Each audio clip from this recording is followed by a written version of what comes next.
भाई साहब का बहुत अच्छा सवाल है। भाई साहब ने पूछा है पहले कि कौन सा मजहब है जो मासूम जानवरों को कत्ल करने की इजाजत देता है। फिर उसने कहा कि इस्लाम में आप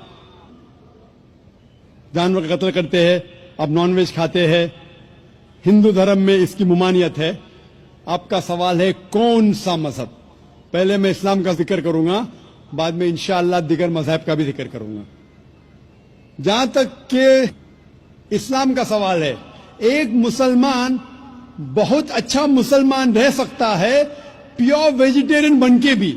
इस्लाम में जरूरी नहीं है कि आपको नॉनवेज खाना चाहिए, फर्ज नहीं है। और आप जानते हैं कि यह हमारा दूसरा कॉन्फ्रेंस है इस बड़े मैदान में, सुमैया ग्राउंड में। लास्ट ईयर ये सुमैया ट्रस्ट है, माशाल्लाह बहुत अच्छे लोग हैं। एक हफ्ता पहले कॉन्फ्रेंस के पहले कहा कि हम नॉनवेज में नहीं मानते, आप नॉनवेज इस मैदान पे सर्व नहीं कर सकते। हमने कहा कि हम 9 महीने पहले बुक कर चुके हैं, एक हफ्ते पहले आप बोलते ऑलरेडी स्टॉल दे चुके, ये नामुमकिन है। तो उनने अल्हम्दुलिल्लाह सुम्मा अल्हम्दुलिल्लाह हमारी बात रखी और लास्ट ईयर हमें नॉनवेज खाने की इजाजत दी। इस साल जब हमने बुकिंग की, पहली शर्त लगाई कि इस मैदान में नॉनवेज सर्व नहीं होगा। हमने कहा ये आपका ख्याल है, हम आपके ख्याल की इज्जत करते हैं, क्योंकि इस्लाम में नॉनवेज खाना फर्ज नहीं है। इसीलिए आप देखेंगे फूड कोर्ट में भी नॉनवेज सर्व नहीं कर रहे। हमारे जो मुकर्रिरीन हैं, इस्लाम के विद्वान हैं, उनको भी हमने कहा, हमने माजरत चाही कि इस ग्राउंड पे हम आपको नॉनवेज नहीं सर्व करेंगे, क्योंकि ये मुसलमान की जबान है। हम जब जबान देते हैं उसका पालन करते हैं। आपका सवाल, जैसे मैंने कहा कि मुसलमान को नॉनवेज खाना फर्ज नहीं है, लेकिन क्योंकि अल्लाह सुब्हानहू व तआला ने हमें इजाजत दी है।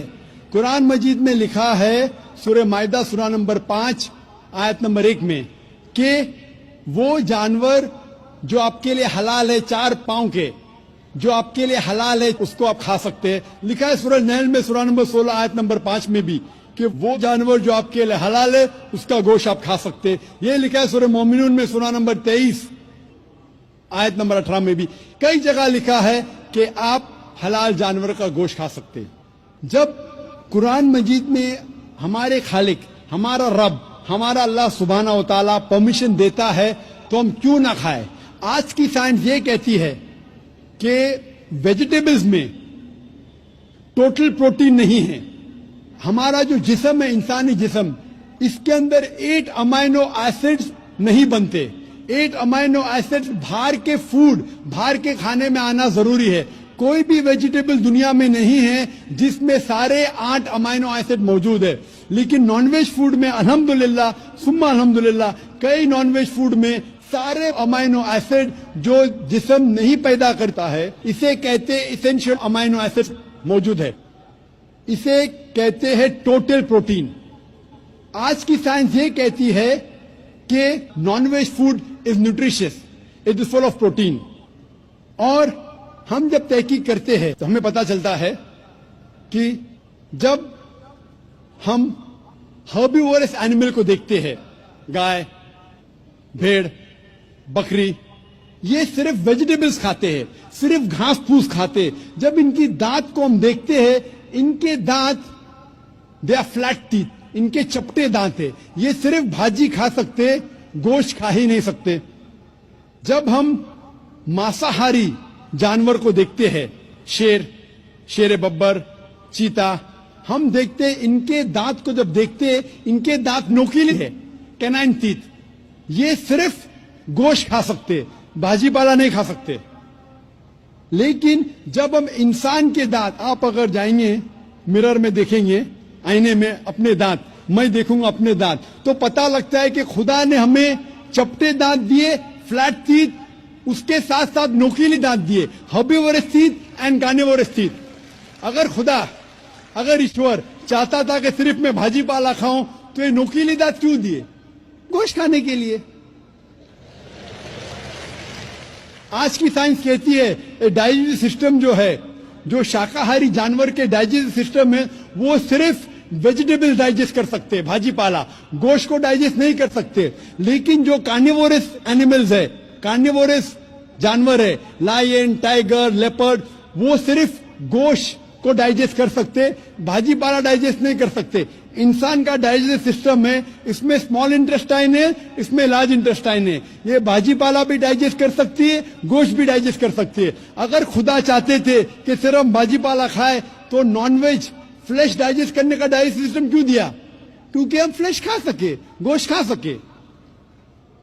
बहुत से गैर मुसलमानों को ये गलत फहमी है कि उनके मजहब में गोश्त खाना हराम है, और कई हिंदू समझते हैं कि उनके मजहब में लिखा है कि गोश्त खाना हराम है। और आपने कहा कि हमारे धर्म में गोश्त खाना हराम है। भाई साहब, आपको आपके धर्म का इल्म कम है, इसीलिए मैं कहता हूं कि हिंदुइज्म जानने के लिए हिंदू की तरफ मत देखिए, हिंदू ग्रंथ का मुताला कीजिए। जब आप हिंदू ग्रंथ का मुताला करते हैं, लिखा है मनुस्मृति में चैप्टर नंबर 5 श्लोक नंबर 30 में, उसमें लिखा है कि ईश्वर ने कुछ जानवर बनाए खाने के लिए और कुछ जानवर को खा जाने के लिए। God has created some animals to eat and some to be eaten. अगर आप उस जानवर को खाते हैं जिन जानवर को खुदा ने बनाया है खा जाने के लिए, तो आप गुनाह नहीं कर रहे। If you are eating the animals who God has created to be eaten, you are not doing a sin. आगे जब पढ़ते लिखा है मनुस्मृति में चैप्टर नंबर 5 में, अध्याय नंबर 5 में, मंत्र नंबर 40 में, कि खुदा ने कुछ जानवर बनाए हैं कुर्बानी के लिए। अगर आप कुर्बानी में जानवर का कत्ल करते हैं तो आप गुनाह नहीं करते। आगे लिखा है मनुस्मृति में चैप्टर नंबर 5 मंत्र नंबर 41 में कि जानवर का कत्ल करना जो जानवर खाने के लिए बनाए गए हैं वो गुनाह नहीं है। इसी तरीके से कई जगह वेद में लिखा है कि ऋषि गोश्त खाते थे, जानवर को खाते थे।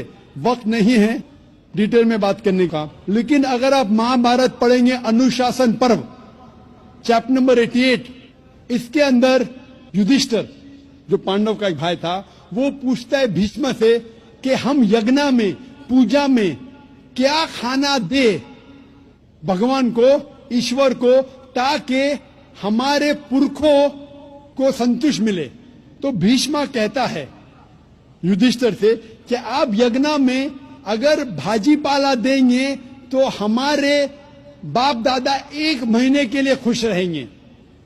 अगर आप मच्छी देंगे 2 महीने के लिए, अगर आप खरगोश देंगे 3 महीने के लिए, अगर गोश्त देंगे तो 4 महीने के लिए, अगर आप बेकन देंगे तो 5 महीने के लिए, अगर परिंदे का गोश्त देंगे तो 6 महीने के लिए, अगर हिरन का गोश्त देंगे तो 7 महीने के लिए। पूरा मेन्यू है, माशाल्लाह बड़ा मेन्यू है।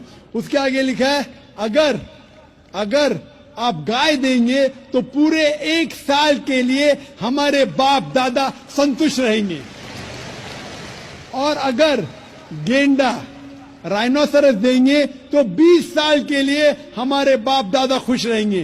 पूरा मेन्यू है। क्या चाहते हैं बोलो? मच्छी, खरगोश, क्या चाहते हैं बोलो? ये आपके ग्रंथ में लिखा है, मेरे ग्रंथ में नहीं। हमारे ग्रंथ में सब चीज खाने की इजाजत नहीं, सिर्फ वो चीज जो हमारे लिए हलाल है। इसी तरीके से बाइबल में भी लिखा है आप गोश्त खा सकते। अक्सर धर्म की किताबों में लिखा है कि आप गोश्त खा सकते हैं।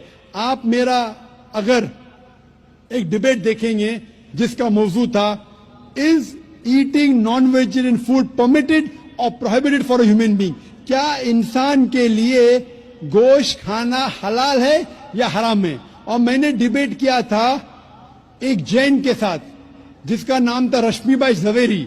वो इंडियन वेजिटेरियन कांग्रेस का सदर था, प्रेसिडेंट था। वो दुनिया भर घूमता है बताने के लिए कि नॉनवेज हराम है, और उसने मुझे चैलेंज किया। मैंने कहा भाई आपस में बैठ के बात करेंगे? नहीं, पब्लिक में चैलेंज किया, डिबेट करेंगे। मैंने कहा अच्छा आ बेल मुझे मार। तो मैंने कहा ठीक है भाई, पब्लिक में। बोला मैं लोग को लेके आऊंगा। मैं बोला लेके आओ। तो पाटकर हॉल के अंदर 1998 में तकरीबन 10 साल पहले डिबेट किया। वो देखेंगे, सारी डिटेल्स है। लेकिन हिंदू मजहब की किताब में ये लिखने के बाद कि गोश्त खा सकते, फिर भी कुछ हिंदू शाकाहारी क्यों हैं, वेजिटेरियन क्यों है? क्योंकि वो मुतासिर हो रहे थे बाकी फलसफे के साथ, जिसमें कहा गया है नॉन वायलेंस। और कुछ जैन मानते कि ईटिंग नॉन वेज इज हराम, इज प्रोहिबिटेड। और हम जब पूछते क्यों जानवर का गोश्त खाना हराम है, तो वो कहते हैं कि घास और भाजी पाला के अंदर जिंदगी नहीं है, जानवरों में जिंदगी है। जब आप कोई जिंदगी लेते हैं, किसी का कत्ल करते, हराम है। आज साइंस तरक्की करने के बाद पता चलता है कि वेजिटेबल्स में भी जान है, भाजी पाला में भी जान है। तो वो जरा अपनी फिलॉसफी को तब्दील करते। ठीक है, हम जानते हैं कि वेजिटेबल्स में जान है, लेकिन वेजिटेबल्स डोंट फील पेन, वो दर्द को महसूस नहीं करते। जानवर दर्द को महसूस करते, इसीलिए वेजिटेबल्स खाना गुनाह नहीं है, जानवर को खाना गुनाह है। अभी साइंस तरक्की करने के बाद हमें पता लगता है कि वेजिटेबल्स को भी दर्द होता है, लेकिन ये दर्द इंसान को सुनाई नहीं देता।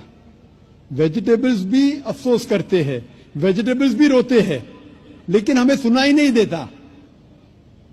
तो अभी उनका फलसफा बदल गया। वो कहते हैं अच्छा ठीक है, मानते हैं कि वेजिटेबल्स में जान है, वेजिटेबल्स को दर्द महसूस होता है, लेकिन वेजिटेबल के पास तकरीबन 3 सेंसेस है, जानवर के पास 5 सेंसेस है। इसीलिए जानवरों की जान लेना बड़ा गुनाह है बनिस्बत वेजिटेबल्स की। मैं कहता हूं सिर्फ डिबेट के तौर पे, argument, for sake of argument, मैं आपकी बात मानता हूं। क्या वेजिटेबल्स के 3 सेंसेस है और जानवर के 5 सेंसेस है? मैं उस शख्स से सवाल करता हूं कि मान लो आपका छोटा भाई गूंगा और बहरा पैदा होता है, वो सुन नहीं सकता है, बोल नहीं सकता। जब वो बड़ा होता है तो एक इंसान आपके छोटे भाई का कत्ल करता है, क्या आप जाके जज से कहेंगे मी लॉर्ड इस कातिल को कम सजा दो क्योंकि मेरे भाई के पास 2 सेंसेस कम थे, वो सुन भी नहीं सकता था, बोल भी नहीं सकता था? आप उल्टा कहेंगे मी लॉर्ड जज इस कातिल को डबल पनिशमेंट दो, डबल सजा दो, वो तो मेरा भाई मासूम था, बेचारा सुन भी नहीं सकता था और बोल भी नहीं सकता था। इस्लाम में 2 सेंसेस कम या ज्यादा के वजह से कोई खाना हराम या हलाल नहीं होता है। जो चीज आपके लिए तैयब है वो आप खा सकते हैं। इसी तरीके से कई वजह। लेकिन अगर कोई नॉन मुस्लिम मुझसे ये कहता है कि मैं वेजिटेरियन हूं, मुझे कोई गिला शिकवा नहीं, आपको नॉनवेज पसंद नहीं है आप मत खाइए, लेकिन कोई नॉन मुस्लिम, कोई गैर मुसलमान, कोई हिंदू मुझसे कहता है कि आप जानवरों का कत्ल करते हैं, वो गुनाह है, तो मैं उनसे कहता हूं इस बात को मैं तस्लीम नहीं करता हूं। आप अगर गोश्त नहीं खाना चाहते हैं, मैं आपसे खुश हूं। अगर हिंदुस्तान में सब गैर मुस्लिम गोश्त खाने लगेंगे तो गोश्त का भाव बढ़ जाएगा। तो मुझे कोई गिला शिकवा नहीं अगर गैर मुस्लिम गोश्त नहीं खाते, लेकिन अगर मुझसे कहते हैं कि गोश्त खाना गुनाह है तो मैं ये जवाब देता हूं। अभी आपको संतुष्ट हो चुका होगा कि साइंस के मुताबिक, आपके मजहब की किताब के मुताबिक, कुरान के मुताबिक